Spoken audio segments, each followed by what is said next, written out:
उच्च थे, हम व्यापार में उच्च थे, हमारे यहाँ बहुत सारे वीर और वीरांगनाएं हुई, यानी कि हम वीरता में भी अग्रणी थे।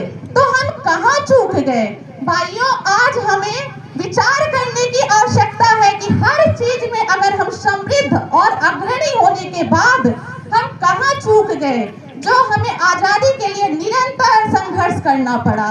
इसलिए ऐसा भविष्य में कभी ये दोहराव ना हो, ये चीजें दासता के बंधन में हम दोबारा ना बंधे, इसलिए हम निरंतर एकजुट होके राष्ट्र के लिए, प्रगतिशील राष्ट्र के लिए कार्य करने की आवश्यकता है।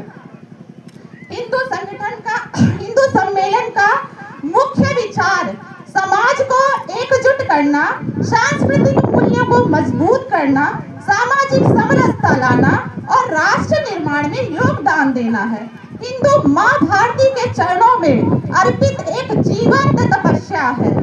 हम वो नहीं जो हवा के रुख से बदल जाएं, हम वो हैं जो तूफानों में भी भगवा ध्वज को झुकने नहीं देंगे।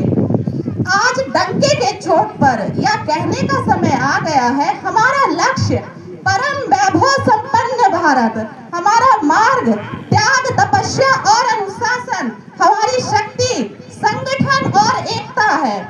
और समय की चीजों को देखते हुए हम अपनी 2 लाइन के साथ अपनी वाणी को विराम देंगे। हमारी भारत माता का स्वरूप अखंड और जीवंत है। इसके लिए माननीय अटल जी की कुछ पंक्तियां हैं। भारत कोई भूमि का टुकड़ा नहीं है, यह जीता जागता राष्ट्र पुरुष है।